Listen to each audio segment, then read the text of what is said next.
ॐ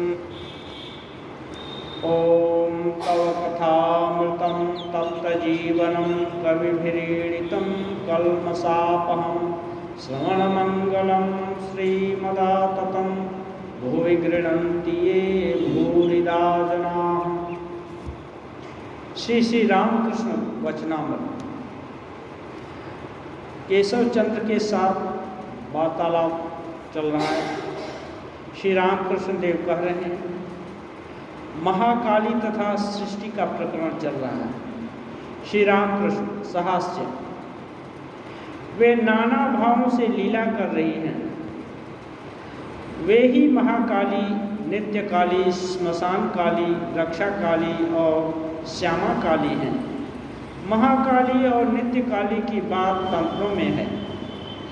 जब सृष्टि नहीं हुई थी, सूर्य चंद्र ग्रह पृथ्वी आदि नहीं थे, घोर अंधकार था, तब केवल निराकार महाकाली महाकाल के साथ अभेद रूप से विराज रही थी। श्यामा काली का कुछ कोमल भाव है, वरा भयदायिनी है। गृहस्थों के घर उन्हीं की पूजा होती है। जब अकाल, महामारी, भूकंप, अनावृष्टि, अतिवृष्टि होती है, तब रक्षा काली की पूजा की जाती है। श्मशान काली की संहार मूर्ति है। सौ शिवा डाकिनी योगिनियों के बीच श्मशान में रहती हैं।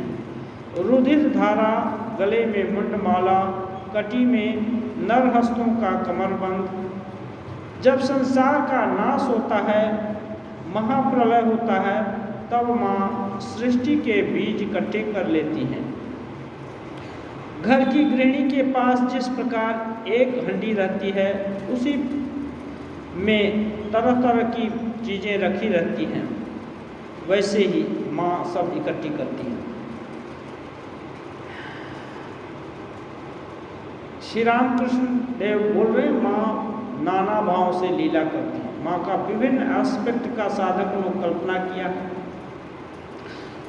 जैसा कल्पना करेंगे वो माँ का स्वरूप वैसा ही उसके सामने प्रतिभात होता है। इसलिए कल्पना बहुत इम्पॉर्टेंट चीज़ है साधना में। यदि माँ काली को केवल रक्षा करने वाली कोई समझता है तो केवल वो रक्षा, उनसे रक्षा होगा। शक्तिशालिनी समझता है तो वो रक्षा कर सकती हैं। कोई मुक्तिदायिनी सोचता है तो वो मुक्ति भी कर सकती हैं। और दंड देने वाली केवल समझता है तो दंड ही देगी।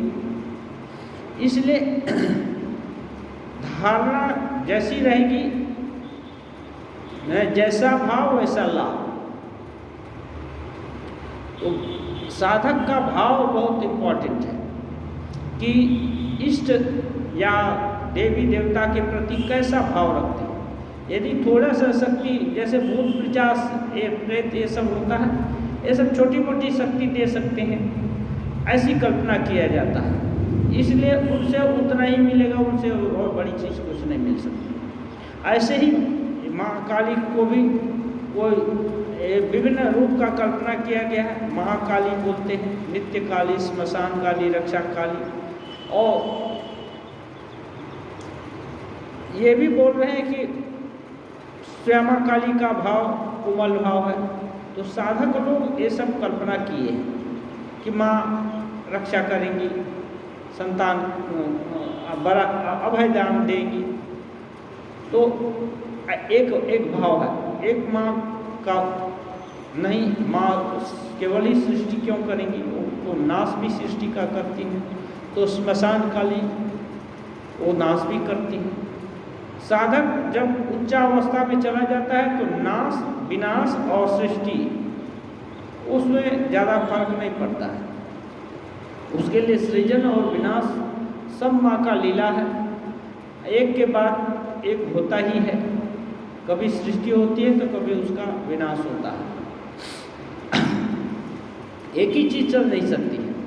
इसलिए जब साधक उच्चावस्था में हो जाता है तो विनाश को भी ये स्वामी जी काली दामोदर में काली माँ का ये स्तोत्र गान की आ जननी आ जननी, जब एकदम लोग है बोलते हैं नाश की गति नाचता है, माँ उसी के पास है। जो एकदम मानो मरने के लिए तैयार हो गया है, हाँ, और उसको कुछ और सोचता नहीं है केवल माँ के बिना, तो उसके पास माँ आती है। तो ये जैसी कल्पना करेंगे माँ का वैसी ही, तो ये कल्पना मुख्य चीज़ है। ये कल्पना अच्छा से सोच समझ करके अपने इष्ट के प्रति वैसी उच्च से भी उच्चतम धारणा होनी चाहिए। इसलिए शिव जी का स्तोत्र में बोलते हैं, हाँ, तव तत्व न जानामी की दृशोसी महेश्वर, तुम्हारा तत्व नहीं जानता है महेश्वर, तुम कैसे हो। या दृशोसी महादेव तादृशाय नमो नमो, जैसे हो वैसे ही तुम्हारी वंदना करते हैं, तुमको नमन करते हैं। तो यहाँ क्या है, भगवान की इति करना नहीं हुआ। ठाकुर बोलते हैं भगवान रीति करते नहीं। जब उनको इतना ही मान लिया तो उनसे और ज़्यादा कुछ मिलने वाला नहीं है। इसलिए अपने इष्ट के प्रति जो भी धारणा है सबसे उच्च धारणा होगी, और ये भी कल्पना में रखना है कि उससे भी उच्च, उससे भी महान वे हैं जिसको हम नहीं जानते या नहीं समझ पाते। और ये माँ विनाश भी करती हैं, लेकिन ठाकुर बोल रहे हैं ये सृष्टि का बीज भी इकट्ठा कर लेती है। बीज इकट्ठा करना, जितना भी स्पेसीज है, आदमी, औरत, पशु, कीट, पतंग, विभिन्न प्रकार का वनस्पति, क्रम विकासवाद में बोलते हैं लोग अमीबिया से, यहाँ से वहाँ से पैदा हुआ, लेकिन शास्त्र उपनिषद वेद में है कि ऐसे उत्पन्न नहीं होता। सूर्या चंद्रमसौ धाता यथा पूर्वम अकल्पयत्, सूर्य और चंद्रमा ये सभी वो विधाता जिस पूर्व कल्प में जैसा बनाए थे, ठीक उसी प्रकार से इस समय भी पैदा करते हैं। पूर्व कल्प माने एक एक कल्प में सृष्टि होता है, एक कल्प में विनाश होता है। तो विनाश के बाद फिर सृष्टि पूरी एक साथ होती है, यथा पूर्व, जैसा पहले होता था वैसे ही सृष्टि होती है। एक क्रम विकास वहाँ ये नहीं लागू होता। इसलिए ये ठाकुर के बाद से मिल जाता कि माँ सृष्टि का बीज रख लेती है और समय होने पर छोड़ती है, जब सृष्टि करना होता है तो छोड़ती है। श्री रामकृष्ण साहस्य, हाँ जी, गृहिणियों के पास इस तरह की हंडी रहती है, उसमें वे समुद्र फेन, नील का डला, खीरे, कोहड़े आदि के बीज छोटी छोटी गठरियों में बांध कर रख देती हैं और ज़रूरत पड़ने पर निकालती रहती हैं। एक प्रैक्टिकल उदाहरण देखें, घर में जो माता जी लोग ये रहता है वो सब समय आने पर वो बीज लगाएंगे, खीरा होगा, ककड़ी होगा या कुमड़ा होगा, तो अपना लगाया हुआ कुमड़ा खाने में अच्छा लगता है। तो माँ ब्रह्ममयी सृष्टि नाश के बाद इसी प्रकार सब बीज इकट्ठे कर लेती है। सृष्टि का नाश जब करने लगती है तो सबका बीज इकट्ठा कर लेती है। सृष्टि के बाद आद्या शक्ति संसार के भीतर ही रहती है। वे संसार प्रसव करती हैं, फिर संसार के भीतर रहती हैं। जब सृष्टि को समेट लिया तब भी उसी में रहती है, और सृष्टि को पैदा किया तब भी वहाँ उसी में है। वेदों में उर्णनाभ की बात है, मकड़ी और उसका जाला। यथोर्णनाभि सृजते गृह्णते च यथा पृथिव्याम औषधयः संभवन्ति तथा सतः पुरुषात् केशलोमानि यथा सतः पुरुषात् केशलोमानि तथा अक्षरात् संभवति विश्वम। ये उपनिषद में है। जैसे उर्णनाभि है ना, सृजते गृह्णते च, वो मकड़ी अपने से ही जाला निकालती है तार निकालती है, रेशा, और उसको फिर अपने में ही समेट भी लेती है। ऐसे ही सतह पुरुषार्थ केश लोमान ये जो है पुरुष से वैसे ही सभी सृष्टि निकलती है और फिर उसी में लीन हो जाती है। यथोर्ण नाभि सृजते गृह्णते च यथा पृथिव्याम औषधय संभवंती। और जैसे पृथ्वी से ये सब औषधि, जितना वनस्पति है उसको औषधि बोलते हैं। ये जैसे पैदा होता है, घास पैदा हुई, जल भी जाती है जब धूप होता है, फिर मर जाती है, फिर बरसात होती है, फिर चार पैदा हो जाती है। औषधय संभव तथा सतः पुरुषा, उसी प्रकार सब ये जो सत्पुरुष जो हैं उनसे केश लोमान तथा सतः पुरुषार्थ केश लोमान, ये जैसे ये जो लोम, ये सब बाल, ये सब पैदा होता है, ऐसे ही तथा अक्षरा, अक्षर से, वैसे ही अक्षर से, अक्षर माने जिसका नाश नहीं हो सकता, वो परब्रह्म से पूरा विश्व पुनः पूरे विश्व की सृष्टि होती है। ईश्वर संसार के आधार और आधेय दोनों हैं, इसलिए बोलते हैं ठाकुर आधार भी हैं, ईश्वर के बिना संसार नहीं हो सकता, और आधेय भी हैं, वो बने भी हैं सब कुछ। काली का रंग काला थोड़े ही है, दूर से इसे काला जान पड़ता है, समझ लेने पर काला नहीं रह जाता। काली का वो काला इसलिए है कि दूर से देख रहे हैं, माने आँख पर पट्टी बंधी हुई है, इसलिए सब काला काला दिखता है। आँख खुलने पर यदि दिव्य चक्षु खुल जाए किसी का, तो फिर माँ काली नहीं है। काला का मतलब होता है अप्रकाशक, प्रकाश को खत्म करने वाला, माने ढक देने वाला, और जो सफ़ेद या तेज जो प्रकाश बोलते हैं, प्रकाश का मतलब उद्भासित करने वाला। तो जो कोई भी अच्छा विचार, श्रेष्ठ उपलब्धि है, सब माँ से निकलती है, और जो नहीं जानते उनके लिए माँ काली है। आकाश दूर से नीला दिखाई पड़ता है, उदाहरण दे रहे हैं, पास जाकर देखो तो कोई रंग नहीं। समुद्र का पानी दूर से नीला जान पड़ता है, पास जाकर चुल्लू में लेकर देखो तो कोई रंग नहीं। ये प्रैक्टिकल उदाहरण है, दिखता है नीला लेकिन नीला है नहीं। यह कहकर श्री रामकृष्ण प्रेम से मतवाले होकर गाने लगे। भाव है, मेरी माँ क्या काली है, दिगंबरी का काला रूप हृदय पद्म को प्रकाशपूर्ण करता है। मेरी माँ काली नहीं है, क्या काली है, इसका मतलब मेरी माँ काली नहीं है, क्यों? वो तो हृदय पद्म को प्रकाशित कर देती है, मैंने पूरा अज्ञान अंधकार दूर हो जाता है उसके। त्रिभिर्गुणमयैर भावै देवी सर्वमिदं जगत मोहितं नाभिजानाति मामेभ्य परमाव्यय।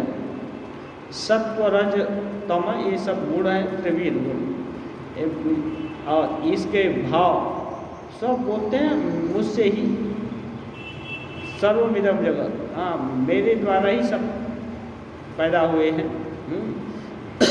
मोहित लोग नहीं जानते हैं कि मैं इनसे, माँ में भ्या ये मेरे हैं और मैं इनकी अव्यय सत्ता हूँ।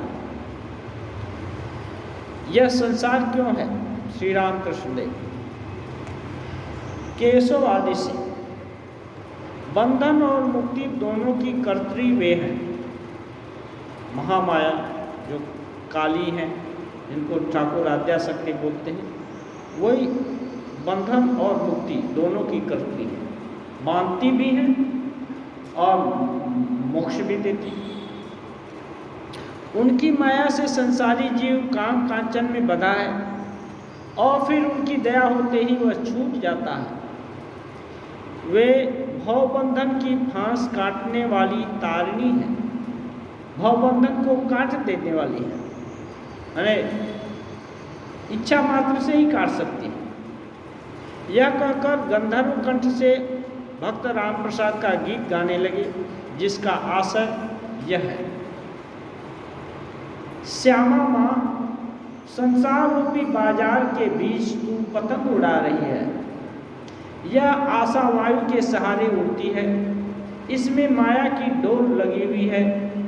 विषयों के माझे से यह करी हो गई है। करी माने विषय, इनको ये मोम लगाते हैं, तो विषय है इस माया का डोर को और तगड़ा बना देता है। लाखों में से दो एक ही पतंगे कटती हैं, तब तो हंसकर तालियां पीटती हैं। बहुत लड़के लोग पतंग उड़ाते हैं, कोई कोई दूसरे का पतंग काटना भी चाहता है, तो किसी किसी का पतंग कट जाता है।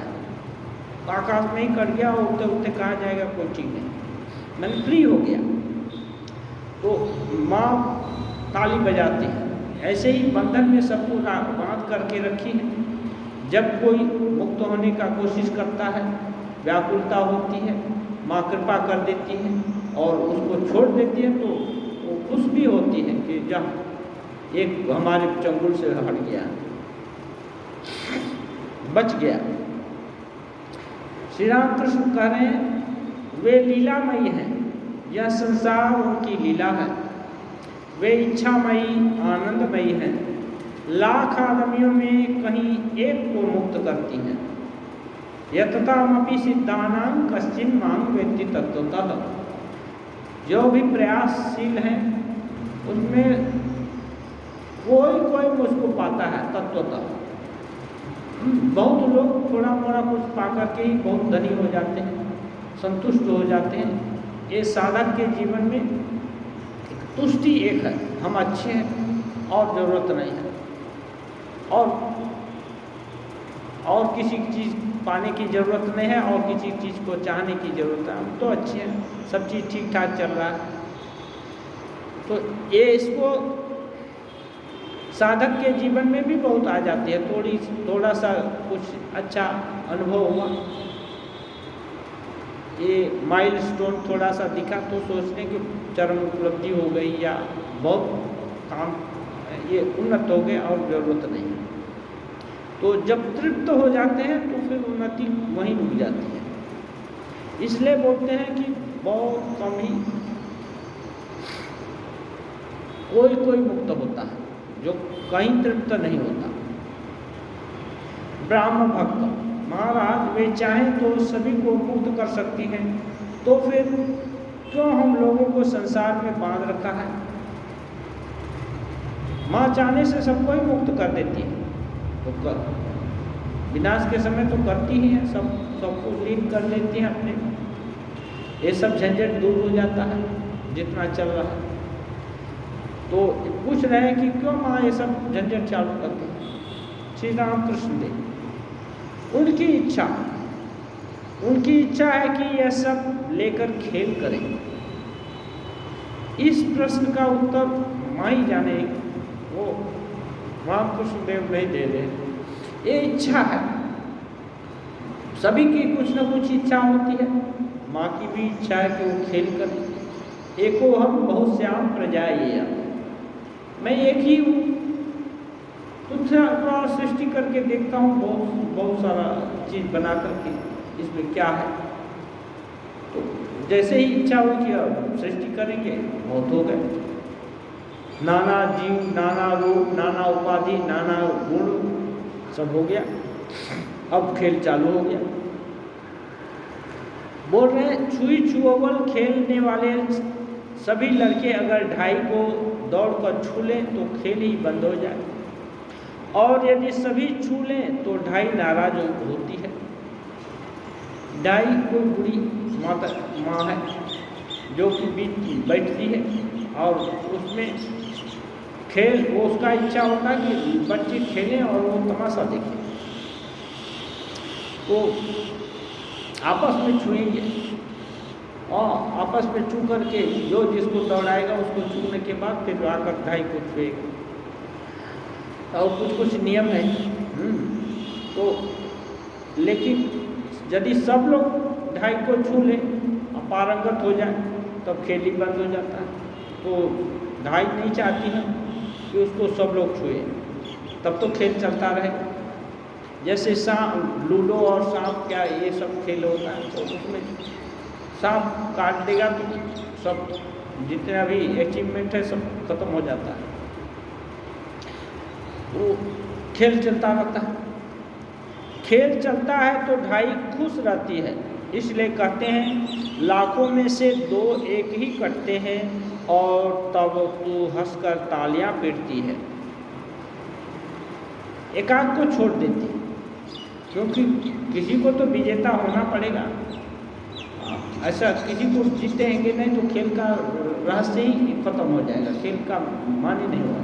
चरम तक कोई कोई तो जाना पड़ेगा, इसलिए माँ दो एक को छोड़ दी। और ये सुनकर के सभी लोग खुश होते हैं, चलो क्या पता अपना नंबर लग जाए। किसका नंबर लगेगा मालूम नहीं, माँ किसको पसंद कर लेंगे। उन्होंने मन को आंखों के इशारे कह दिया, जा संसार में विचर। मन का क्या कसूर, वे यदि कृपा करके मन को फेर दें तो विषय बुद्धि से छुटकारा मिले, तब फिर उनके पाद पद्म में मन लगे। यदि वो मन को फिरा दें तो मन अपने आप भगवत भाव में आ जाएगा। लेकिन मन को संसार में इशारे से बोलते हैं, ये करते हैं, तो माँ की इच्छा होती है कि खेल। लेकिन जिसको होश हो जाता है कि नहीं माँ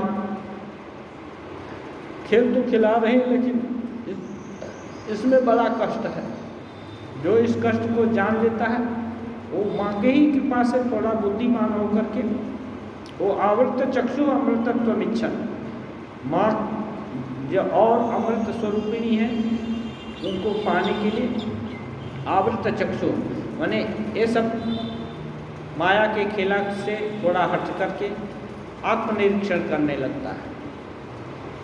श्री रामकृष्ण संसारियों के भाव में माँ के प्रति अभिमान करके गाने लगे। मैंने संसारी लोग भी चाहते हैं ना, माँ ऐसा सृष्टि किया जिससे हम लोग परेशान करके रख दिया, यही भाव आरोपित करके रामकृष्ण देव, क्योंकि रामकृष्ण देव तो मुक्त पुरुष हो चुके हैं साधना के द्वारा, ऐसे भी मुक्त ही थे। वो हम लोग के जैसे कर्म बंधन के कारण जन्म नहीं उनका हो।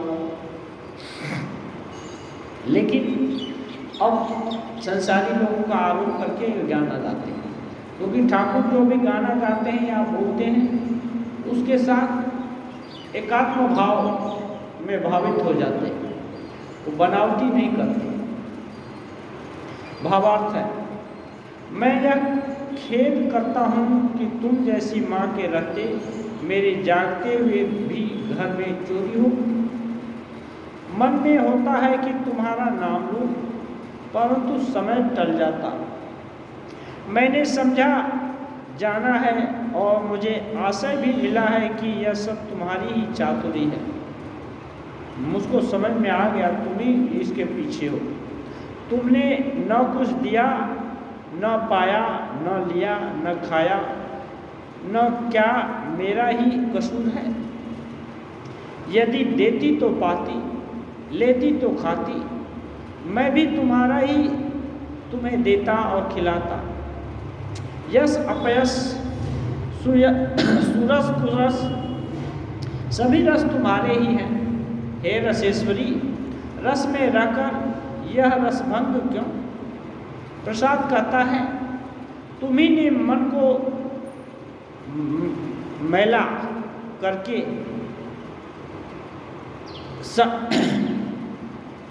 तुम्ही ने मन को पैदा करके समय पर इशारा कर दिया है।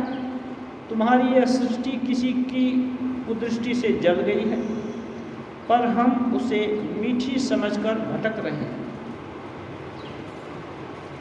वो बोल रहे हैं तुम्हारी सृष्टि किसी की कुदृष्टि से किसी की कुदृष्टि पड़ गई है, माने माया की कुदृष्टि पड़ गई है, इसलिए ये मानो इसका असली स्वरूप जल गया, खत्म हो गया है। लेकिन तब भी हम इसको मीठा समझते हैं, क्यों? माया के कारण। ठाकुर एक जगह बोलते हैं, ऊँट कटीली डहरी खाता है, उसके ही मुख से खून निकलता है कांटा के कारण, जलने के कारण, लेकिन वो सोचता है कि वो पत्ता चबा रहा है, उससे कांटा चबा रहा है, उसके कारण हो रहा है, वो टेस्टी लगता है उसका ही खून। उन्हीं की माया से भूलकर मनुष्य संसारी हुआ है। प्रसाद कहता है, तुम्ही ने मन को पैदा करते समय इशारा कर दिया है। अब जो समझ में जिसको आ गया, राम प्रसाद तो साधारण साधक नहीं, उनको समझ में आ गया कि माँ ने ही ऐसा सब गलती कर दी है, तो अब किसको दोष दें? अपने मन को दें कि माँ को दें? माँ को दोष तो दे ही नहीं सकते, अब किसको दें? अपने भाग्य पर ही कोसना है। हाँ, अब कोशिश करना है कि कब माँ छोड़ देंगे। तो ये संसारी लोगों का ये है, जिसको होश थोड़ा आ गया, माँ क्यों इतना कष्ट देती है। तो विभिन्न तरह के गान भी निकल गए, और गान क्या है? एक एक भाव को प्रकट करने का ये जरिया है। गान के माध्यम से भाव दिल में सरस रूप से वे हो जाता है। और क्या करेगा? जिसको सुर ताल का ज्ञान है, वो ऐसे ही गुनगुनाते गुनगुनाते गान बना लेते। ये लोग गान लिखने के लिए कलम पेंसिल लेकर नहीं बैठे। गान, ये जो भाव जो उनके मन में आए, वो शब्द राशि के रूप में व्यक्त हो गए और उसको व्यक्त कर दिए। व्यक्त किए तो उनको अच्छा ही लगा कि हाँ नहीं, यही तो बात है, माँ ऐसे ही तो हम लोग को सुख दुख में डाल रही है, उनकी इच्छा हो तो मुक्त कर दें। तो इससे भाव जल्दी से दिल में घुस जाता है। इसलिए ठाकुर कभी कभी गद्य के रूप में, ज़्यादा पद्य के रूप में, और कभी खुशी का ये होता है, उल्लास होता है, तो नाचने गाने कर भी उस खुशी को व्यक्त करते हैं।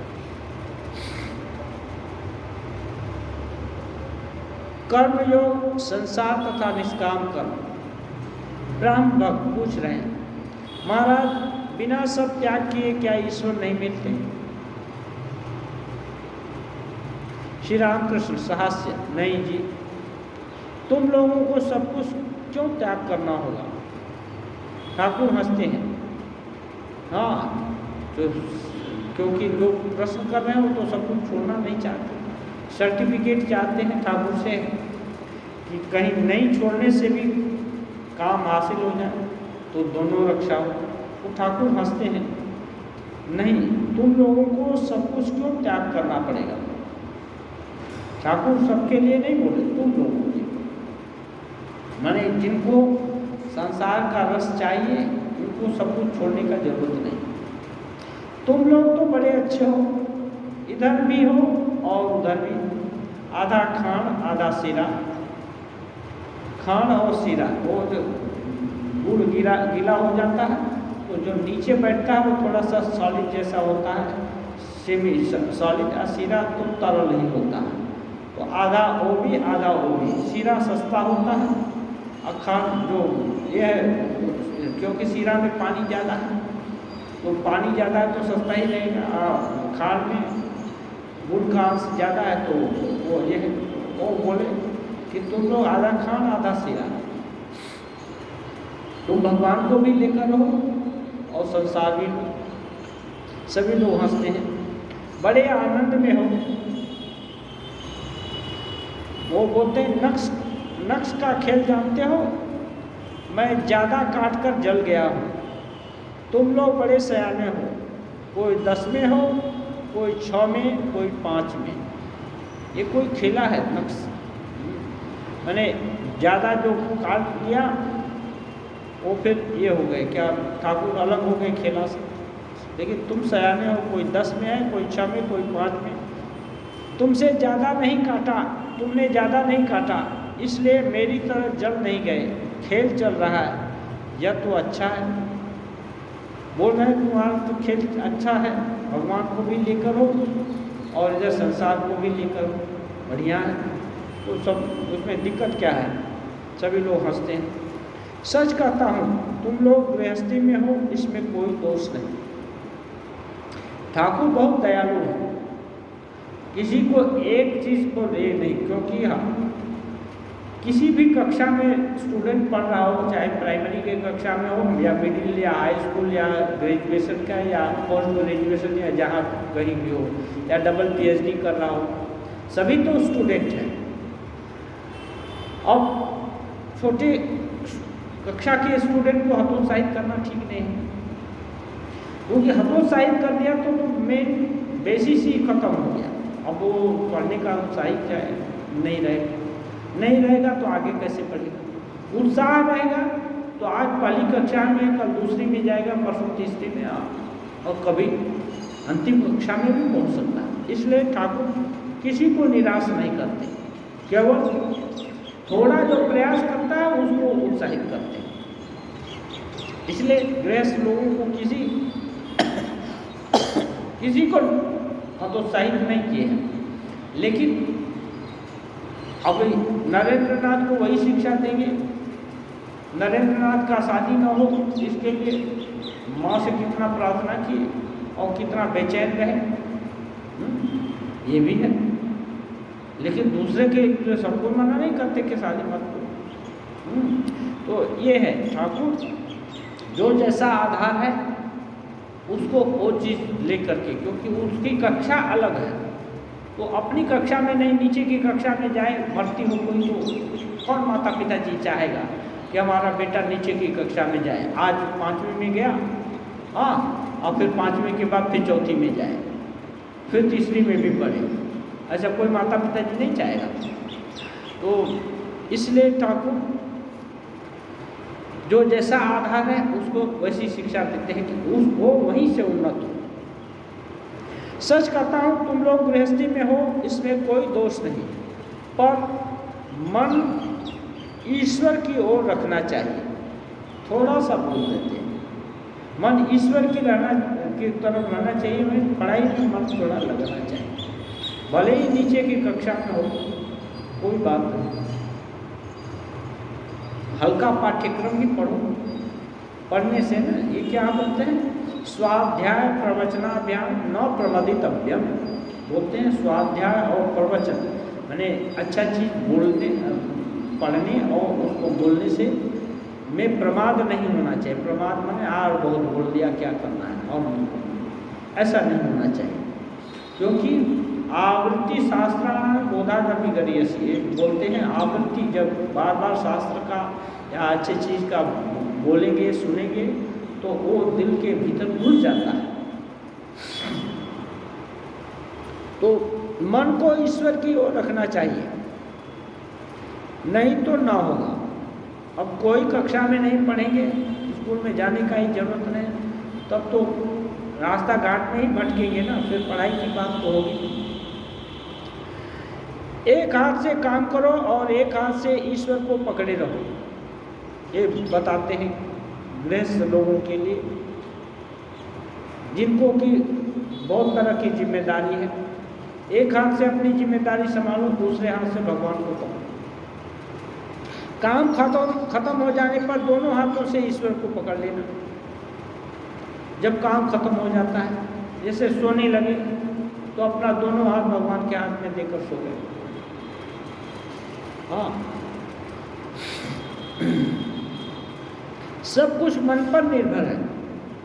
ठाकुर बोलते हैं मन के ऊपर है निर्भर, तुम्हारा मन क्या चाहता है, ये बात। मन ही से बद्ध और मन ही से मुक्त। मन यदि मुक्ति चाहता है तो मुक्त हो जाएगा। मन यदि बना रहना चाहता है, उसमें रस मिलता है तो ठीक।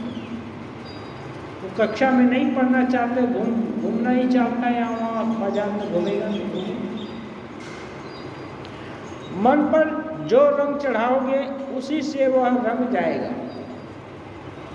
पढ़ना लिखना अच्छा है, यदि सोच लिया, पढ़ने में मन जरूर लगेगा। जैसे रंगरेज के घर के कपड़े लाल रंग से रंगो तो लाल, हरे से रंगो तो हरे, सब ये जो सबूत बोलते हैं हरा धानी रंग, उससे रंगो तो वो, जिस रंग से रंगो वही रंग चढ़ जाएगा। अभी ऐसा रंग, ऐसा कोई रंग की फैक्ट्री हम लोग देखा नहीं। अभी कलर बैंक निकला है, उसमें विभिन्न तरह के कलर विभिन्न मात्रा में डालकर जो भी रंग चाहेंगे वो सेट करता है कि वो बना देगा। लेकिन ये जो अद्भुत रंग है, ये ठाकुर उदाहरण देकर वो बोलते हैं, ये अद्भुत रंग ऐसा है कि ये ब्रह्ममयी का रंगरेज, माने ये भगवान ही रंगरेज है। माने भगवान के खजाने में कोई थोड़ा दौलत चाहेगा तो थोड़ा ही मिलेगा, लौकी कुमड़ा चाहेगा तो लौकी कुमड़ा ही मिलेगा। कोई बहुत बड़ा विरासत ये मांग लिया, बड़ा साम्राज्य, तो उसको बड़ा साम्राज्य भी मिल जाएगा। अनंत कोटि ब्रह्मांड का साम्राज्य भी मिल जाएगा। ये नचिकेता को ये यम बोल रहे हैं, हाँ ये सब ले लो। भौन पशून हस्ति हिरण्य मस्मान भूमेर मातायतनं वृणीस्व स्वयं च जीव सर्दो याव दीक्षसी। जितना जीना चाहो जियो, हाँ जितना 100 साल जीना चाहे जियो। वो बोलता है नहीं, ये सब ले कर क्या करना है, जितना दिन आप जिएंगे उतना दिन तो आपका कृपा जब हमारे ऊपर है उतना दिन तक तो आराम से ही जी लूँगा। और कौन इतना, हाँ बहुत दिन जीने में कि कौन सुखी हो सकता है, सुख मानेगा। ये सब नहीं, ये सब भोग जो दे रहे हैं ये तो इंद्रियों के तेज को हरण कर लेते हैं, इसलिए ये सब नहीं चाहिए। तवई वाहास्तव नृत्य गीते, ये आपके पास ही सब रहे, ये आपके पास रहे। क्यों? आप हर कुछ संभाल सकते हो। माँ के पास अच्छा और बुरा हर चीज़ रहे, क्योंकि माँ सबसे निर्लिप्त है, उनके पास हर कुछ रह सकता है। इसलिए ये रंगरेज तो भगवान या ब्रह्म या माँ आनंदमयी जो भी यही है, क्योंकि वहाँ जो कल्पना जो चाहना चाहेगा उसको वही मिल जाएगा। जैसा सुंदर रूप चाहेगा वही मिल जाएगा, वही वैसा ही दर्शन मिल जाएगा, वैसा स्वरूप भी मिल जाएगा, सब कुछ मिल जाएगा। वहाँ किसी चीज़ का अभाव नहीं है, केवल चाहने का अभाव है अपने अंदर। जो चाहेंगे वही मिल जाएगा। इसलिए बोलते हैं जैसा कपड़ा चाहोगे वैसा रंग जाएगा। माने मन को जितना उन्नत बनाना चाहोगे उन्नत हो जाएगा। तो यदि चाहना ही है तो लौकी कुमड़ा क्यों मांगना है, पूरा राज्य ही मांग लेना है। पूरा राज्य क्या है, वो बोलते हैं कि अच्छा कोई एक बुद्धिमान आदमी गया कि मैं तो देख रहा हूँ जो कपड़ा चाहता है उसी को दे रहा हूँ, तो एक काम करो, तुम जिस रंग में रंगे हो उसी रंग में हमारा कपड़ा छुपा दो, माने उसी रंग में मेरे कपड़े को रंग दो, माने मेरे मन को रंग दो जिस रंग में तुम रंगे हो। तो ये क्या है, ब्रह्ममयी का रंग है। अब उसमें रंग गया तो हम ब्रह्मविद ब्रह्मयी भवति, जब तुमको जान लिया तो तुम ही हो गया, फिर और क्या रह गया, बंधन से छूट जाएगा। तो ऐसा बुद्धिमान कोई होता है, और नहीं चाहिए। तुम्हारा जो रंग है उसी रंग में रहो। बोलते हैं देखो ना, अगर कुछ अंग्रेजी पढ़ लो तो मुंह में अंग्रेजी शब्द आ जाते हैं, फुट फट इट मिट, कुछ स्पष्ट ठाकुर उच्चारण कर सकते थे। सभी लोग हंसने लगे। और पैरों में बूट जूता सीटी बजाकर गाना, ये सब आ जाते हैं अंग्रेजी पढ़ लिया तो। मन को यदि कुसंग में रखो तो वैसी ही बातचीत, वैसी ही चिंता हो जाएगी। यदि भक्तों के साथ रखो तो ईश्वर चिंतन, भगवत प्रसंग, ये सब होंगे। ये तो साधारण स्तर की बात बोल रहे हैं। तो मन का स्वभाव जैसे रखोगे वैसा ही हो। तो अब तुम्हारे ऊपर है कैसा जगह रखना चाहते हो। तो ज़्यादा बुद्धिमान लोग हैं वो बोलता नहीं, माँ तुम जिस रंग में रंगे हो वही रंग में हमारे को रंग दो। बस बात खत्म। हाँ, ऐसा कम लोग ही होते। मन को यदि कुसंग में रखो तो वैसी ही बातचीत होगी, वैसी ही चिंता हो जाएगी। यदि भक्तों के साथ रखो तो ईश्वर चिंतन, भगवत प्रसंग, ये सब होंगे। मन को ही लेकर सब कुछ है। एक और स्त्री है और एक और संतान। स्त्री को एक भाव से और संतान को दूसरे भाव से प्यार करता है, किंतु है एक ही मन। ये उदाहरण देकर बता रहे हैं। एक संतान भाव से देखता है और अपनी पत्नी को दूसरे भाव से देखता है। तो मन को जिस भावना में यदि रखा जाएगा वही भाव आ जाएगा। इसलिए जब रखने से ही होगा तो श्रेष्ठ भाव का अवलंबन करना। श्रेष्ठ भाव यही है, भगवान का भगवत भाव। सर्वधर्मान् परित्यज्य मामेकं शरणं व्रज अहं त्वा सर्वपापेभ्यो मोक्षयिष्यामि मा शुचः। बहुत तरह के धर्माधर्म बताए कृष्ण, और अर्जुन भी बहुत पूछे। बाद में निचोड़ बताते हैं। देखो, मन तो बहुत तरह का प्रश्न लाता है और उत्तर भी बहुत तरह का पाता है। इससे कोई निस्तार नहीं है, अनंत प्रश्न है, अनंत उत्तर। एक काम है कि जितना भी प्रश्न हो, जितना भी धर्म अधर्म जो भी है, उस सबको मुझको दे दो और मेरे शरणागत हो जाओ। मामेकं शरणं व्रज, मेरे ही शरणागत हो जाओ। तब अहं त्वा सर्वपापेभ्यो, मैं ऐसा कुछ कर दूंगा जिससे तू बेताले पाप पड़बे ना। ठाकुर बोले, माँ जाके धरे ने बेताले पाप पड़े ना। माँ जिसको पकड़ लेती है वो अब कुछ बुरा नहीं कर सकता है। इसलिए जब पिता पकड़ करके मेड़ पर चल रहा है तो बच्चा गिर नहीं सकता, क्योंकि पिता की शक्ति ज़्यादा है, पिता होशियार है। ऐसे जो भगवान है वो किसी का हाथ पकड़ ले, किसी का जिम्मेदारी ले ले, तो फिर उस साधक का कोई भूल होने की, उस साधक के कोई भूल होने की संभावना नहीं रह जाएगी। ईसाई धर्म, ब्राह्म समाज और पापवाद। ईसाई धर्म में पाप किया, ये पाप किया, वो पाप किया, ऐसा बोलते हैं। श्री रामकृष्ण ब्राह्म भक्तों के प्रति, मन में ही बंधन है और मन में ही मुक्ति। मैं मुक्त पुरुष हूँ, चाहे संसार में रहूँ चाहे अरण्य में, मुझे बंधन कैसा। मैं ईश्वर की संतान हूँ, राजाधिराज का बेटा, मुझे भला कौन बांध सकता है। सांप के काटने पर यदि दृढ़ता के साथ यह कहा जाए कि विष नहीं है तो सचमुच विष उतर जाए, उसी प्रकार दृढ़ता के साथ यह कहते कहते कि मैं बद्ध नहीं, मैं मुक्त हूँ, वास्तव में वैसा ही हो जाता है, मनुष्य मुक्त हो जाता है। ये बहुत प्रैक्टिकल बात है। ठाकुर बोल रहे हैं, यदि मन में डर हो गया कि सांप काट लिया तो ये हो जाता है।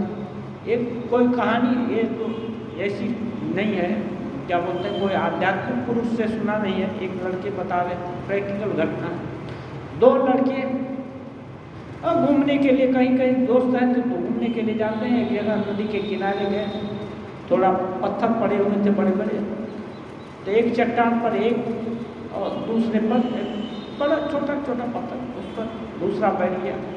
और गपशप किए। जब अंधेरा हुआ, हठात इधर उधर हिला एक लड़का, तो उसको हाथ में ऐसे, हाथ पर किनारे पर हो जाता है, हो गया तो उसके हाथ में कुछ काटा, तो कुछ हाथ को दूसरे हाथ से पकड़ लिया। तो दूसरा वाला पूछा क्या काट दिया तुमको? तो बोला कुछ नहीं, ऐसे कीड़े मकोड़े कितने हम लोग के काटते रहते हैं, तो कौन कीड़े मकोड़ों को याद करता है, छोड़। तो बात करते रहे और उसको दबा दिया, खून निकाल दिया और हो गया। दोनों फिर बातचीत किए और रात तक फिर चले गए। घर चले गए। फिर दूसरे दिन शाम का समय हुआ तो टहलते हुए आए, चलो फिर जाएंगे उधर ही घूमेंगे, क्योंकि ठंडी हवा लग रही है और ये भी अच्छा, ये वहाँ गपशप करेंगे। तो आया तो जो लड़का जिस पत्थर पर बैठा था वो उसी पर बैठा। तो ये सोचा कि अच्छा कल क्या काटा था, थोड़ा देखे तो कुछ है क्या। जिसको काटा था ना वो अपना पत्थर हटा करके देखा तो नागिन मरी पड़ी हुई थी। जैसे ही देखा वैसे ही उसके मुंह से फेंक निकलने लगा, लहर आ गई विष की और वहीं वो गिरकर मर गया। तो यदि विष से मरता होता तो कब का विष मार दिया होता। रात भर कुछ नहीं, दिन में रहा तो रात हुई, शाम हुई तब आया। तो विष का यदि प्रभाव रहा होता तो कब का मरा होता। लेकिन जैसे ही देखना कि नागिन थी, उसके दिमाग में हो गया अरे तब तो नागिन उसको काटी। हाँ, नागिन तो बहुत जहरीली होती है, तो सुनकर रखा, बस जहाँ तुरंत उसके पूरे शरीर में एक बीत गया। तो ये है, मन में अनंत शक्ति है, दूरगमन, दूर जाने की क्षमता है और एकदम पूरी शक्ति है। तो अब ये शक्ति के कारण उस समय कुछ नहीं हुआ। अब यही जब शक्ति उल्टी धारा में बहने लगी कि नहीं अरे तो पूरा विष चीज काट दिया, तो सारा उसका जो है ना तंत्र में विष घूम गया और विष हो गया और तुरंत मर गया, गिरा और तुरंत मर गया। तो ये घटना इसका ये है, ये हमको सुनाया थे छोटे पर। फिर हम जब ये पढ़े तो हमको लगा ये तो एकदम ठीक है, प्रैक्टिकल घटना है। मन जब मान लेता है, मन में बहुत शक्ति है। तो ठाकुर बोलते हैं मन में साहस दिलाने के लिए स्वाभिमान। स्वाभिमान क्या है? मैं राजाधिराज का बेटा हूँ, बड़ा मुझको कौन कर सकता है। राजा का लड़का को कल्पना होगी कि मुझको पुलिस पकड़ लेगा, उसका ही पुलिस है, उसका ही सब कुछ है, कौन उसको वो डरेगा। पुलिस पकड़ने भी जाए नहीं जानता तब भी वो धक्का देकर क्या हटा देगा, डर। हाँ, तो ये है ये, क्योंकि उसके अंदर अभिमान है कि मैं तो राजाधिराज का बेटा हूँ, मुझको भला कौन रोक सकता है। तो ऐसे ही सांप काटने पर बोलते हैं दृढ़ता के साथ कहा जाए कि विष नहीं है, इस सांप का विष नहीं होगा। जैसे मीराबाई के जिंदगी में आया था एकदम विषाक्त कोबरा, डलिया में भेजा गया, राणा ने भेजा, उनका देवर थे वो भेजे, क्योंकि कृष्ण भक्ति के गीत गाती थी, कभी कभी नाचती भी थी ओपन में माने सबके सामने।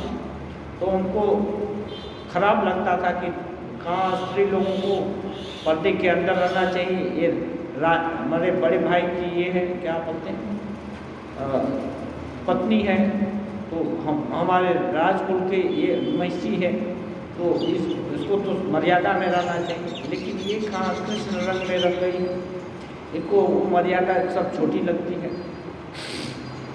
ये नहीं मानती तो विभिन्न प्रकार से प्रयास करते हैं। ये सांप भेजा और मीरा को मालूम हुआ कि सांप भेजा है राणा, लेकिन जैसे डलिया हाथ में पकड़ा, दिल में हुआ कि अच्छा अच्छे माला से कन्हैया को सजाऊंगी। संकल्प ये जैसे ही हुआ वो सांप माला बन गया, अच्छा माला बन गया।